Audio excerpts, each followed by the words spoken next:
America को jewellery, textile, auto parts, pharma और बहुत सारी चीजें एक्सपोर्ट करता है। लेकिन टैरिफ ज्यादा होने के कारण अब ये सारी चीजें महंगी हो जाएगी। गवर्नमेंट ने रिलीफ दिया है, क्रेडिट सपोर्ट, इंसेंटिव्स और नए मार्केट ओपन किए हैं, जैसे मिडिल ईस्ट में हो गया, अफ्रीका में हो गया और एशियन कंट्रीज में। तो दोस्तों, डोनाल्ड ट्रंप और उसकी टेंट्रम्स ये कोई नई बात नहीं है। पहले चीन के साथ ट्रेड वॉर, फिर यूरोप को धमकाया और अब इंडिया पे 50% का टैरिफ लागू कर दिया। समझ रहे हो, मतलब कपड़े, jewellery, medicine, electronics, sea food, सब पे अमेरिका ने डबल टैक्स लागू कर दिया। और रीजन, क्योंकि हमने रशिया से सस्ते ऑयल लेना बंद नहीं किया।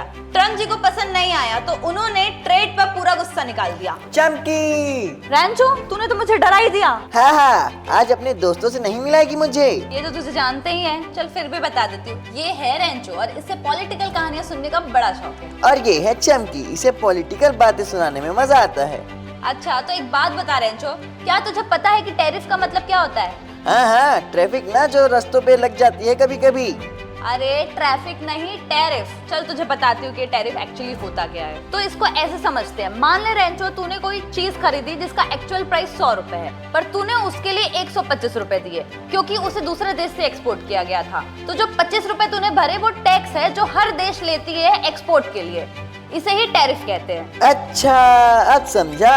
ये तो बता, लेकिन तू डोनाल्ड ट्रंप के बारे में अभी क्या बता रही थी? अरे इंडिया भी अपना माल बाहर देशों में एक्सपोर्ट करती है और इसी तरह अमेरिका में भी एक्सपोर्ट करती है, जिसका टैक्स पहले इंडिया 25% लेती थी, पर अब अमेरिका के प्रेसिडेंट ने उसे बढ़ाकर 50% कर दिया है। ओह, तो ये तो अच्छी बात है ना, इंडिया को टैक्स ज्यादा मिलेगा। टैक्स तो ज्यादा मिलेगा पर एक्सपोर्ट कम हो जाएगा, क्योंकि 50% टैरिफ लोगों के लिए बहुत ज्यादा हो जाएगा। सपोज अगर कोई चीज तू 100 रुपए की खरीद रहा है, जिसके लिए तुझे अब 150 रुपए देने होंगे, तो ऑटोमेटिकली वहां से तो चीजें लेना बंद कर देगा और वही चीज सेम तुझे अगर दूसरी कंट्री में सस्ते में मिलेगी तो तू वहां से लेगा। ऐसे ही इंडिया के साथ भी हो रहा है। जो इंडिया से प्रोडक्ट्स और गुड एक्सपोर्ट हो रहे हैं, उनका टैरिफ अगर 25 से 50% कर दिया जाएगा तो लोग दूसरी कंट्री से सामान लेना चालू कर देंगे, जिससे लॉन्ग टर्म में इंडिया को बहुत नुकसान होगा। पर चमकी, ट्रंप ने ऐसा किया क्यों? देखो रैंचो, सिंपल सी बात है, अमेरिका चाह रहा है कि हम रशिया से ऑयल लेना बंद कर दे, क्योंकि रशिया पर अमेरिका ने बहुत सारे सैंक्शंस लगा रखे हैं। पर इंडिया बोल रहा है कि भाई हम अपने इंडस्ट्रीज के लिए, अपने फार्मर्स के लिए सस्ते ऑयल लेना बंद नहीं करेंगे। अच्छा, तो ट्रंप जी ने सोचा इंडिया सुनेगा नहीं तो उसके एक्सपोर्ट टैक्स बढ़ा दो। एग्जैक्टली रैंचो, रशियन ऑयल इंडिया को चीप डीजल और फर्टिलाइजर देता है, जिससे फार्मर्स के लिए खेती सस्ती हो जाएगी, इंडस्ट्रीज के लिए प्रोडक्शन कॉस्ट कम हो जाएगा और कॉमन लोगों के लिए फ्यूल प्राइस स्टेबल रहेगा। वाह, मतलब अपने लोगों की मदद करने के लिए इंडिया ने ग्लोबल प्रेशर को इग्नोर कर दिया। चमकी, अब मुझे एक डाउट है, सिर्फ इंडिया ही टारगेट हुआ है क्या? यूरोप ने भी तो ट्रंप के टैरिफ ड्रामा को फेस किया था ना?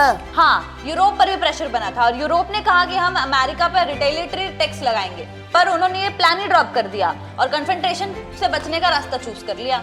अच्छा, मतलब यूरोप ने शॉर्ट टर्म पीस यूज किया, उन्होंने ज्यादा लड़ाई नहीं की। बिल्कुल, लेकिन इंडिया का अप्रोच अलग था। इंडिया ने बोला फार्मर्स, स्मॉल बिजनेस और अपनी सोवर्जिनिटी पर हम कॉम्प्रोमाइज नहीं करेंगे। इसलिए इंडिया ने रशिया से ऑयल लेना कंटिन्यू किया और अपनी पॉलिसीज पर स्टैंड लिया। पर एक सवाल है, मोदी जी ने खुद इसके बारे में क्या कहा? मोदी जी ने अहमदाबाद रैली में क्लियर मैसेज दिया। उन्होंने कहा चाहे कितना भी प्रेशर आ जाए, हम अपनी ताकत और बढ़ाएंगे और आपका हित मोदी के लिए सबसे ऊपर है। मतलब सिंपल शब्दों में मोदी जी कह रहे हैं, दुनिया चाहे जितना भी प्रेशर बना ले, हम झुकेंगे नहीं। बिल्कुल, इसका मतलब ये है कि इंडिया कोई कॉम्प्रोमाइज नहीं करेगा। फार्मर्स को डीजल और फर्टिलाइजर्स मिलते रहेंगे, स्मॉल बिजनेसेस पर कोई बर्डन नहीं आएगा और सोवर्जिनिटी को इंडिया कभी ट्रेड ऑफ नहीं करेगा। ये स्टेटमेंट सिर्फ एक पॉलिटिक्स नहीं है, ये एक एश्योरेंस है कि गवर्नमेंट अपने देश के लोगों के लिए अभी भी खड़ी हुई है। पर चमकी, अब मैं ये सोच रहा हूँ, आम आदमी के लिए इसका डायरेक्ट इम्पैक्ट क्या है? Farmers, traders, workers, middle class, सब पे इनका क्या असर पड़ सकता है? चलो सबसे पहले किसान के बारे में बात करते हैं। इंडिया ने रशिया से अभी भी ऑयल लेना कंटिन्यू किया, जिसके कारण अभी भी डीजल्स और फर्टिलाइजर्स की जो कॉस्ट है वो कंट्रोल में है। सोचो अगर इसका कॉस्ट डबल हो जाता, महंगा हो जाता, तो लोग ट्रैक्टर कैसे चलाते, खेती कैसे कर पाते? और अगर फर्टिलाइजर्स का दाम बढ़ जाता तो सीधा फसल और एमएसपी पर असर पड़ता। मतलब टैरिफ का ड्रामा तो अमेरिका कर रही है, पर इंडिया के स्टैंड की वजह से हमारे किसानों की रोटी अभी भी सुरक्षित है। दूसरा ग्रुप स्मॉल बिजनेसेस और ट्रेडर्स का है।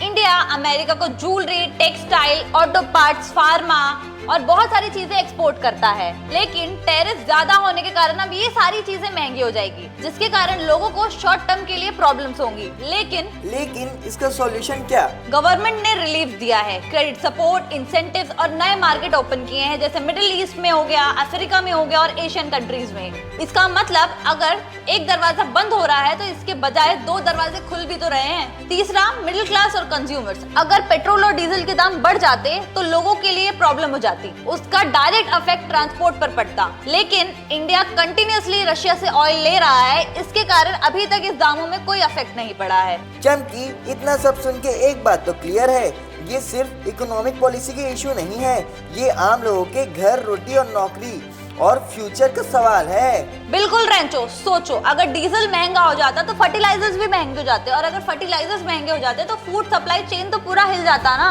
अगर फ्यूल के दाम बढ़ जाते तो मिडिल क्लास लोगों का बजट हिल जाता, और अगर एक्सपोर्ट्स कोलैप्स हो जाता तो लोगों की नौकरियां चली जाती। पर इंडिया ने डिसाइड किया कि हम कॉम्प्रोमाइज नहीं करेंगे, देश के लोग हमारे लिए सबसे पहले आते हैं।